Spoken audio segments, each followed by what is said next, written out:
this is your first time at the Edinburgh Fringe. Have you taken this show outside of Australia before? No, this will be the first time we're taking the show outside of Australia. So we're coming up. We've just finished our 90th show in Australia. Over 4 years and 50-something thousand people have seen it. So it's very excited that we'll be able to do our 100th show in Edinburgh, which is going to be the second Saturday of the festival, so the 10th of August. So if you happen to be around, or if this podcast hasn't already come out at this point, you missed our 100th show on the 10th of August. Which will be very exciting. That's so cool. Can I ask a question about the ogre? Yes, you can. Does the ogre have a Scottish accent? So there is no speaking in the show. Okay. It is all... So, of course, you can imagine. It's a fully lip synced performance. Okay. Which is the drag and burlesque. No, the burlesque and drag element of the show. Okay, I wasn't sure if there was some like spoken bits as well, because my next bit. Thankfully not, because I would murder it. There? Yep, I'd rock up in Scotland and they'd deport me straight away. Like, no, you can't come in here. This is my Scottish accent. Yeah, no, they fully would deport you. You got to sit in the travel lodge and watch the penis show, and then you're going home. Finally, we're back to the penis show already. I thought we'd forgotten about it. Oh no. How long do you spend in makeup? In a day? Yeah. I have gotten it down to a fine art that I can get the show face on in about 15 minutes. Whoa. But I've also got into the fine art of performing in very large venues that require a lot of pre-flyering. So Yes. any day, could be in makeup for 6 to 10 hours of green. Whoa. That's so much green. So much green. So much green. Does that do you have to have like a pretty full-on kind of moisturizing face skincare regime? Probably. Okay. I'd probably say yeah, I should, but I find that alcohol's really great. Great. And that kind of just really, after a show, all I want to do is just have a drink and take the face off, and then I'm done. Yeah, of course. That's so much green, man. Like, absolute. Yes. I love things that are high effort for potentially no payoff. So I'm a big fan, And I think there's like a very, maybe a British thing of like appreciating people that are, if you try hard and succeed, we fucking hate you. If you try hard and you're earnest about it and there's not like a guarantee it'll pay off, British people, I think, tend to be on your side. Is that fair, Ben? You're pulling faces. I don't understand what you're saying. I don't know where we're going with this. Do you not think there's like British people seem to like an underdog, someone that's putting in a lot of effort for something with potentially no payoff? But if someone's putting in, British people like anything really. Oh yeah. It's just. We're a fan of Schadenfreude, even though that is a German word. And we don't like them because of what they did.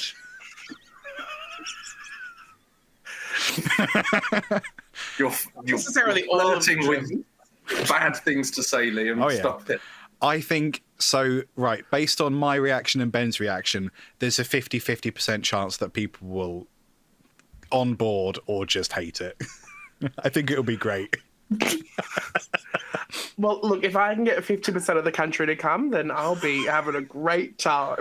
Happiness is all about achievable goals, so I think you'll be fine. That's only 9 million? Yeah. That's nothing. That's not nothing. A lot of us. I tell you what, though, I've seen bits of Swamplesque on TikTok, Instagram for the last 3 years or so. Yeah. And this is, would you believe me not actively seeking out that kind of content? It just sort of appears. And I've had plenty of people in pubs say, mate, I found something ridiculous on the internet. Look at this. And I'm like, yeah, I know. Isn't it wild? So I think I think you'll be all right. I think this will be a good fringe for you lot. Like, I've got high hopes. 100% the sort of thing that people will want to go and. Obviously, there's us saying this as if you've not done 90 shows across Australia. You've tried it out. You've got a rough idea of what you're doing. I'm still the most watched. This is the worst thing. I'm still the most watched and viewed and liked TikTok on the Edinburgh Fringe. Whoa. Okay. Yeah. I beat Phoebe Waller-Bridger. I've got more likes and more comments than her because I did one random show at Reuben K's K-Hole and did the OG Ogre Act. And the Ed Fringe TikTok person was just there and did a whole post. And I was like, this is great. Thank you so much. Damn. Bring me to your festival. Yes. I suppose I better go there now. Yeah. Apparently. Man, you're going to have a great time. It's going to be incredible. I'm going to regretfully not in Edinburgh this year myself, but I've got mates that are going and I'm going to be, see the fucking Ogre show. Don't be, obviously you're seeing the Ogre show. Lovely. That's so cool, man. Let's, we'll get into a few questions and we'll talk, we'll reiterate the dates and such towards the end. Let's dip my little hand into this little hat and see what it says. Only the little hand. Only the little hand. Not the scary big hand that he's got. Yes, I've got one large hand. One might say I've got one hand that's big and weird. 7 minutes 28. Cool. This question doesn't have a sender, so... no first, no last. No first, no last. Mr. or Mrs. Blank. What is the best thing you've seen in the last week? In the last week? That's so specific. What have I done in the last week? I went to go and see Rod Gilbert.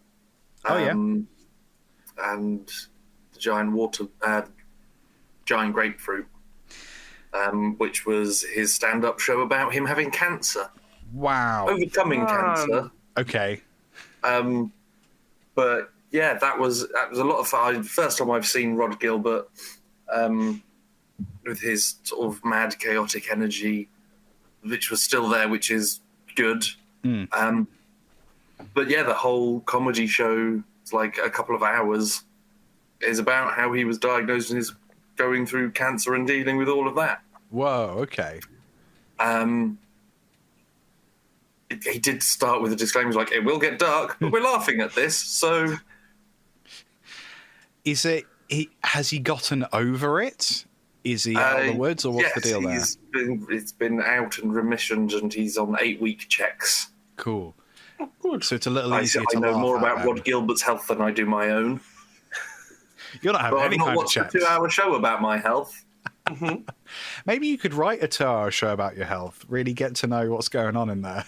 It's just 120 minutes of screaming. Yeah. Just bring a different doctor out every night and just get them to do the next. It's like, you've put something in the bowl, then someone else is going to come and put something in the bowl the next night, and they're just going to come and do one test each, and then by the end of the run, you've got your full diagnosis. That's a great show. I would watch that. So you just get... I'll start writing this down. Just a medical would it be GPs or would you have specialists every night? I think you could have a choose your own adventure, a specialist might come. We haven't discovered it yet, but actually we need a colon specialist the next night. And it's this, you're left on a cliffhanger of gallstones or just... and it's called Is There a Doctor in the House? It's how you start every show. Is there a doctor in the house? Come up and diagnose me. Wait, so you're counting on there being a medical professional? You've not brought a medical professional? No, it's unpaid. Yeah, it's in free fringe. Of course. I'm sorry. That's so funny. So, do you think you would get to, in order for it to be dramatic, as you said, Trigger, you've got to get to the kind of apex of a diagnosis, you've tested positive for, and that's been our show. So you end every show not knowing what you're positive for, but you can't resolve that the next day because that audience member isn't there. So the next time you do your show, it's just there's 8 or 9 things I'm positive for. Don't know what they are. I'm into it. Again, I'd watch that. I think it would take off. I think so. I think it would have to for the sake of your sanity. Well, I know how I'm spending the rest of my day. Yep. Planning this, it would seem.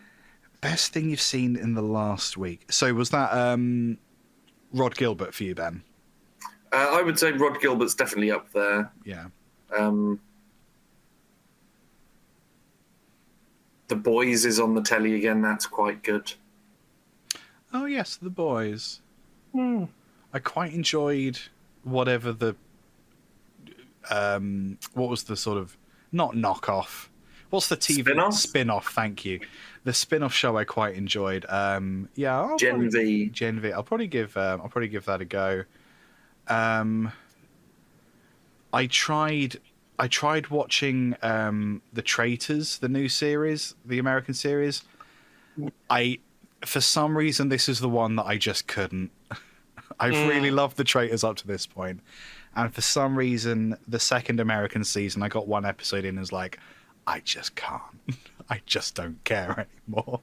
Even if John Burkow's there, the ex-speaker of the UK House of Commons, I'm just, I'm not. What's he doing there? We don't know. Because he's getting his money. He's getting his dollars, y'all. Because it's filmed in Scotland, isn't it? So I think what must have happened is there's 2 British people on it. So my guess is 2 American people pulled out or something, and they panicked and like just get whoever. Yeah, so Burkow's in it for no reason. I really enjoyed the first couple seasons of Traitors, and I love like the international versions. The problem with the Traitors is that there is no way to know who the traitors are for any of the players. It's just vibes, and that's no way to run a cult. Like, you know. It's just, oh, you looked at me funny, so you're a traitor now. I was like, well, no, that's not. Because there's no game for the traitors to play.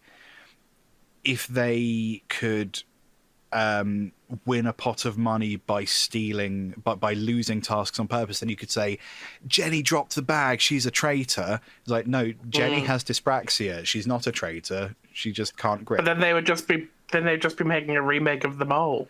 Like, you've got to change just a little bit of it. The Mole was the best TV show. Like, are we talking like the original Mole from like the early 2000s? Are you familiar?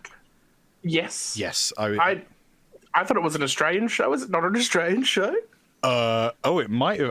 I think so. There was definitely a British version. There was an Australian version. Yes, this is so long ago. As someone who hasn't seen it, I'm going to Google this. It's basically The Traitors, but actually done properly. There's a way to win. There's a game element rather than Tom looks like a dick, so he's a traitor. There's actual game mechanics to it. And there was a new, like in the last couple of years or so, there was a new version of The Mole which was pretty good. And you're absolutely right. This is exactly what I tell people. The Traitors are the worst version of The Mole. What's up? I believe that The Mole, or Der Mol, is Belgian. Oh. We were both. Originally aired December 1998. Ah, yeah. Then the whites took it over again. Yes, we did. The format has been licensed in 40 countries. Whoa. That's more than Taskmaster. Name them all. Go. No. Belgium and Sweden. Australia, Bulgaria, Catalonia, Finland, France and Belgium, Germany, Hungary, Israel, Italy, Netherlands, New Zealand, Norway, Poland, Portugal, Spain, Sweden, Ukraine, United Kingdom, United States, and that's the end of the list, apparently. Oh, no Uruguay. No Uruguay. I'm so glad that someone else has heard of The Mole, not through me. That's really, this might be the best thing I've seen all week. Other than this, I'm gonna peek at my diary because I think there's something wrong with my memory. I don't know what's been going on for the last week. Oh, the election.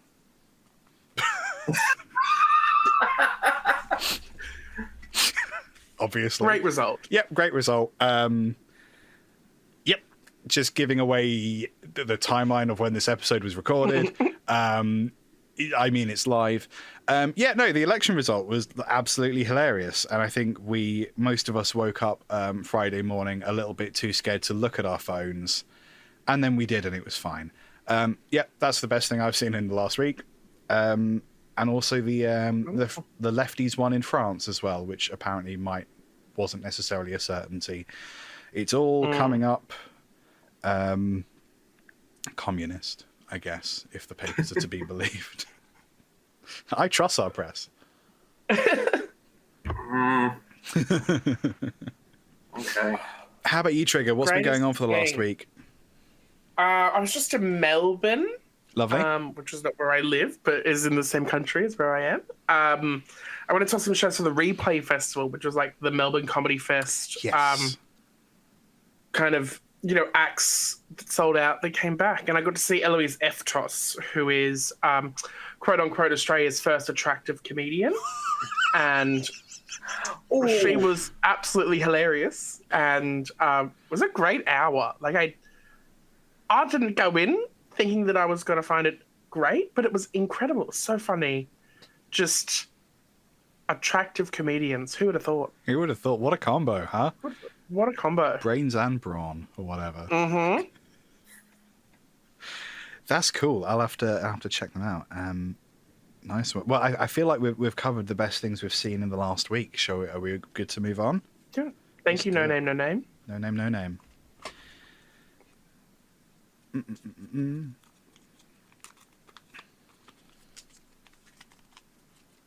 Come on. You can do it. Thank you so much for your belief. This is from Dave P. Dave P. Which is nearly a surname. It's the first bit. What is a weird thing you ate as a kid? A weird thing you ate as a kid. Bugs. Bugs, soil. Are we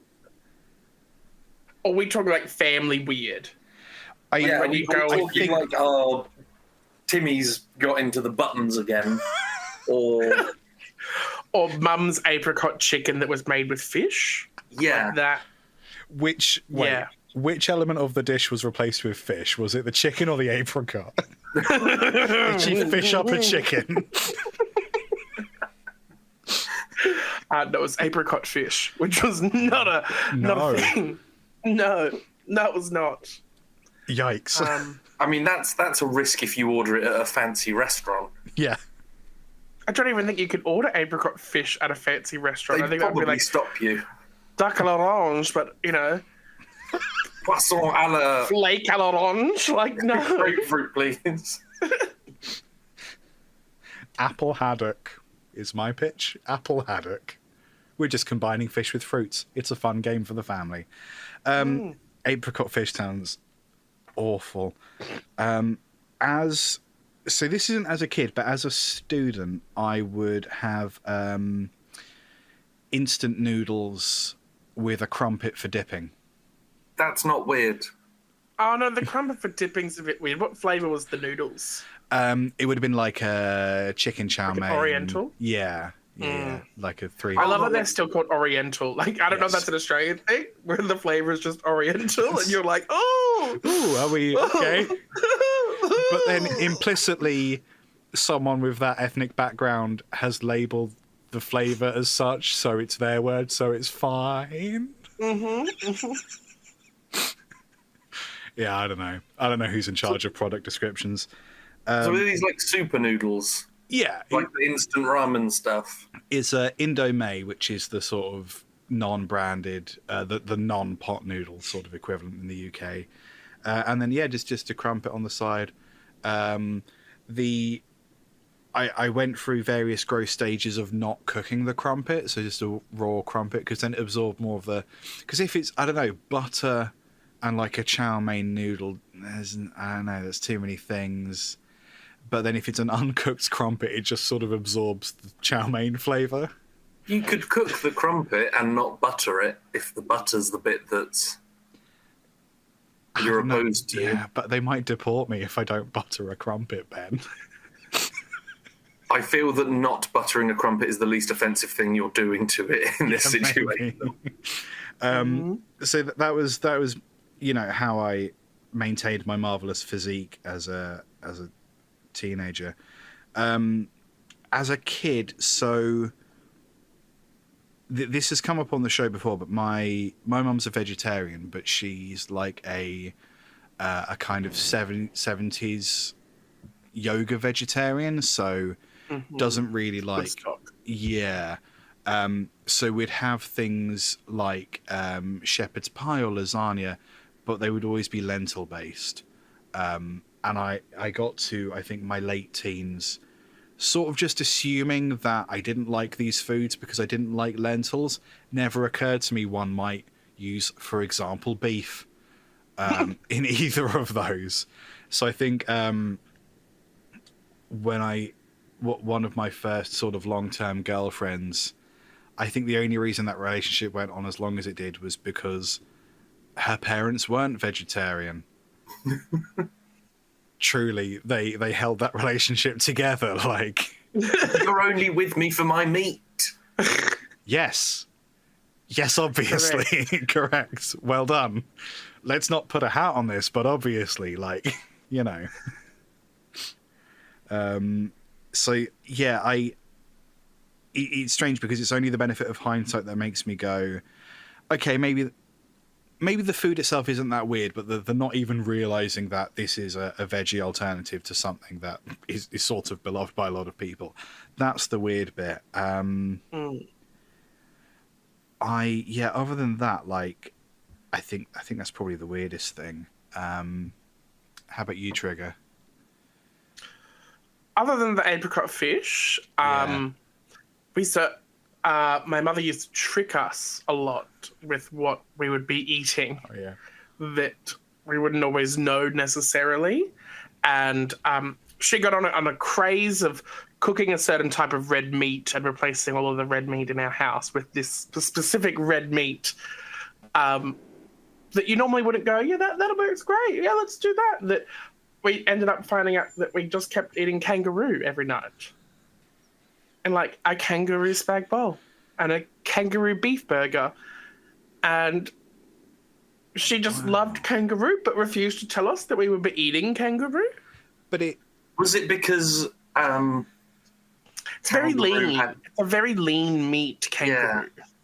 Was it because like she didn't want to upset you and you thought kangaroos were cute, or was it just we've got all these kangaroos hanging about, we need to sort this out? We're just going to kill them outside. No, I think because she knew that if she told us that we're eating kangaroo, we wouldn't eat it. Right, okay. But then it would just be like, ha-ha, you've been eating kangaroo. Gotcha. Like, it was Christmas Day. It was literally the end of Christmas Day after like a couple of years. And she was like, did you know that you had kangaroo for lunch? And then we all went, that was Skippy? Oh. Skippy the bush lasagna. Yeah. Wow. But no, other than that, we just had a lot of like casseroles. I don't know if casseroles are a big thing in the UK, but just like a sausage casserole. Yes. Why? Silverside. I have it's had like this. a stew, but not. But sausages, but also not. Yeah. We put this in a tray and cooked it. Basically, Casserole. just that with water and some curry powder, and you've got a casserole. Like this isn't a thing that we should be eating. I've never really examined the idea of a sausage casserole, but it is absolutely unhinged. Yeah. We have I think we have like it boil in the bag casserole. Is this right, Ben? Like, have you seen these? It's essentially a bin liner full of vegetables and like spices. You shove a meat in it and boiling water in the oven, and then you've got a sack of casserole. No, I've not seen that. Sackerole. I've seen the pouches where it's just the mystery powder, and it's like, put all the veg in this, put some water in that, bang your sausages in, sprinkle this on, and then that's dinner. Just add potatoes and sausages, and you've got a sausage casserole in 40 minutes. Yeah. It's that I've not seen this make into bag. can get that with like to roast a chicken as well. Just fucking shove a bird in here and go away. Like, yeah, but do you know what the roast in the bag chickens? Yeah. One of the first steps on some of them, take the chicken out of the bag. oh, don't I can't even. So it's with not that. in the bag. Yeah, It's just chicken. you sometimes get an extra layer of skin on the chicken because you forgot to remove the bag, and now you've got plastic in you. Well done. It's absolutely fair that we're bullied for our cuisine, Ben. I can't defend it. I'm here for the beans on toast, though. Yeah, beans on Like, toast that's every something day. that I grew up with kids, and Yeah. people talk about now. I'm like, no, it's great. It's a meal. It's real quick. It's one of your 5 sources of beans every day. Like, you gotta. I mean, I don't think Fine. that it's necessarily the British cuisine that's bad. It's the people that make it at home that don't put any salt or pepper. Because I always got annoyed when people were like, oh, British food is rubbish. None of them can cook. I was like, I can fucking cook. Mm.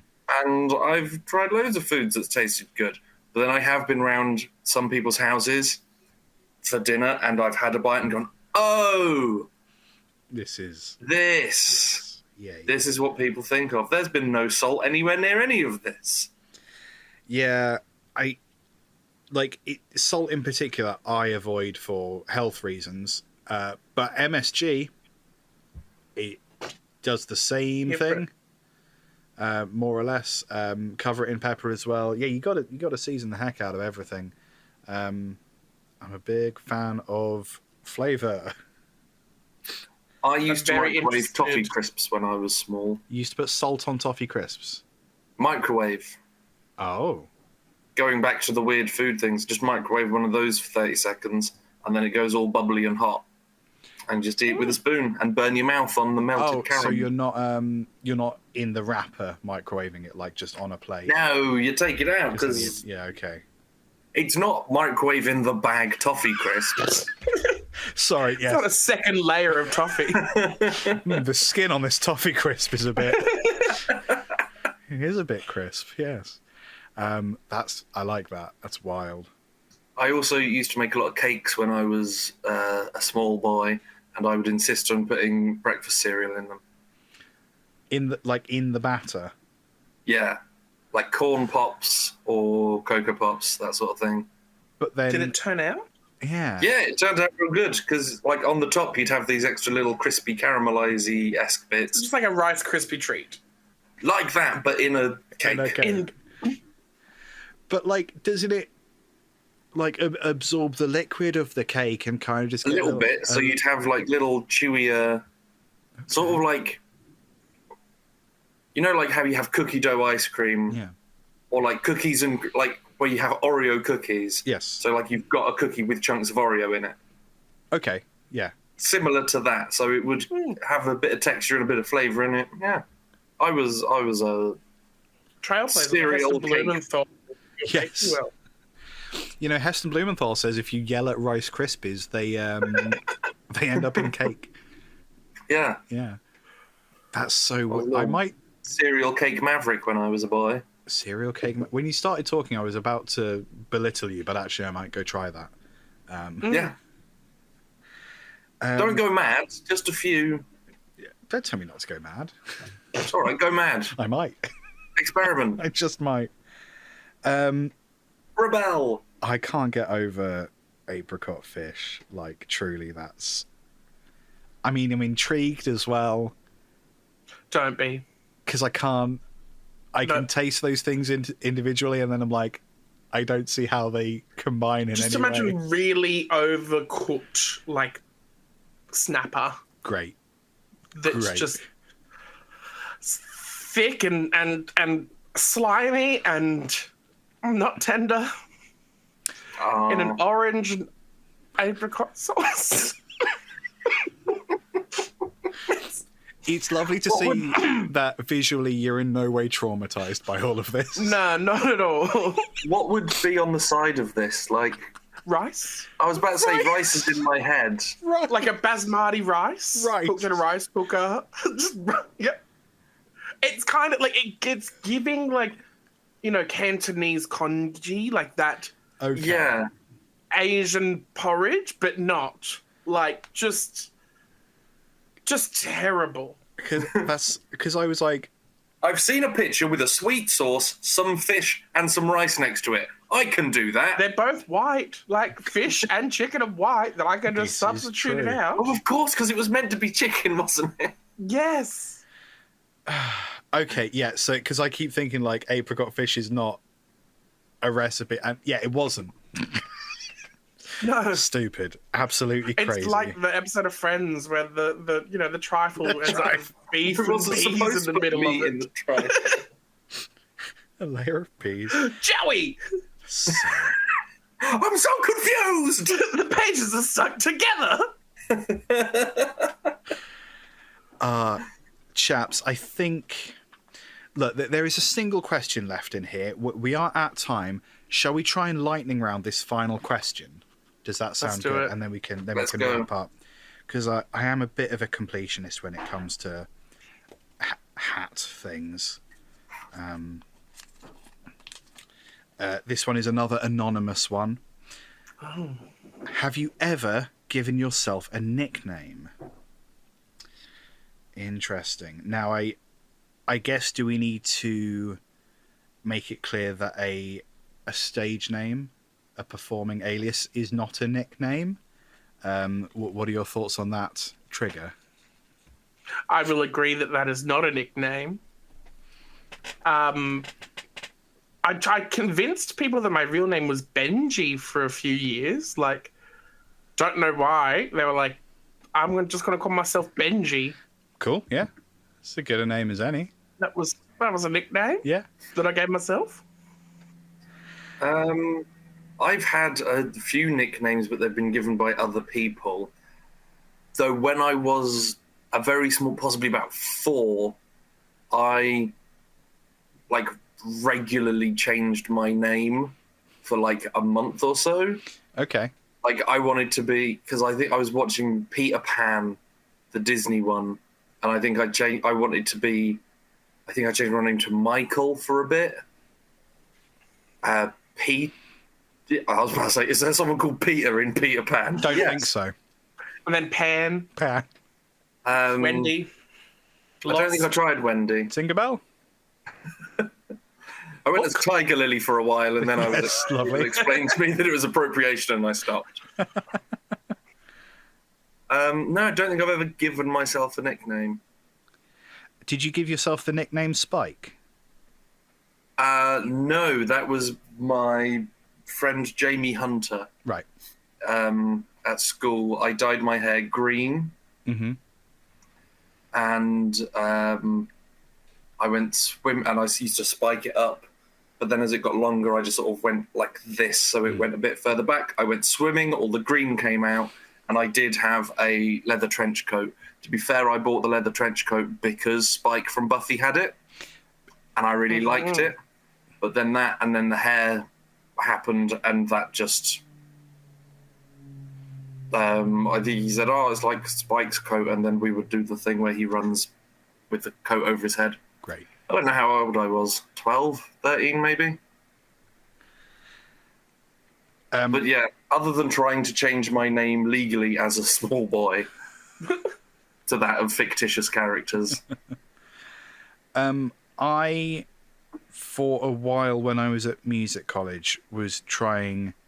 I mean, I was at music college, so this will not be surprising. I was trying a little bit too hard to be cool. I tried to coin the nickname Dizzy, and now it physically makes me recoil. That's not where I thought it was going. No. And then I think I introduced myself as that to someone, and then immediately was like, no, this doesn't feel... Call me Dizzy. Okay. I will, sir. I was like, nope, I hate it. Call me Dizzy. Actually, never speak to me again. No. Never address me. I'm going to jump in the river. We'll ignore this. If you see me jump in the river, you don't know my name. Don't tell the papers. My name is Dizzy, for the love of God.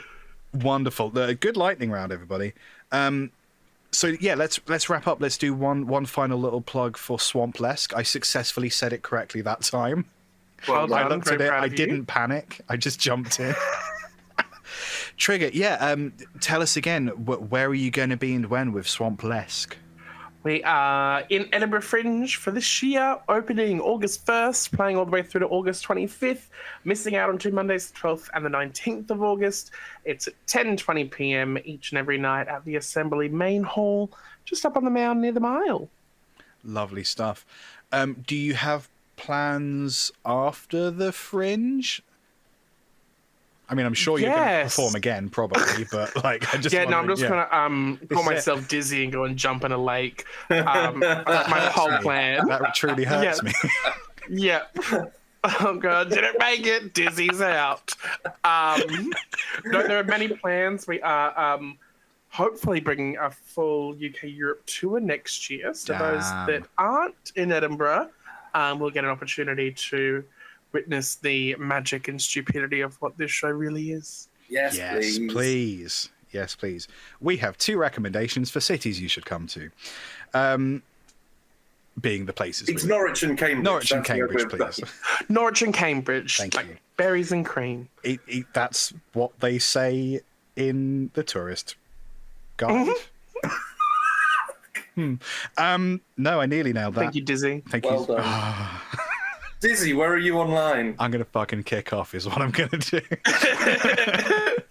I am at LT Guitarist on all the places one might expect to find someone online. I make music, sometimes serious music, sometimes not so serious music. I have a folk rock EP out now. It's called Kicking and Screaming. It's by Blue Alatar.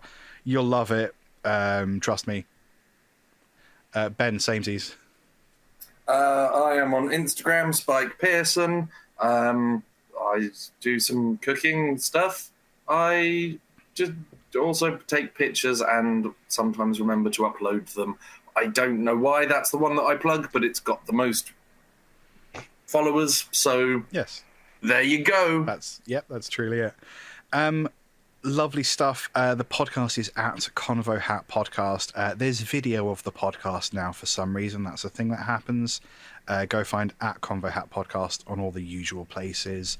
Presumably there's Instagram, social, Threads, Facebook, Bebo for Swamplesque as well. Presumably Bebo. Presumably people search it and find it.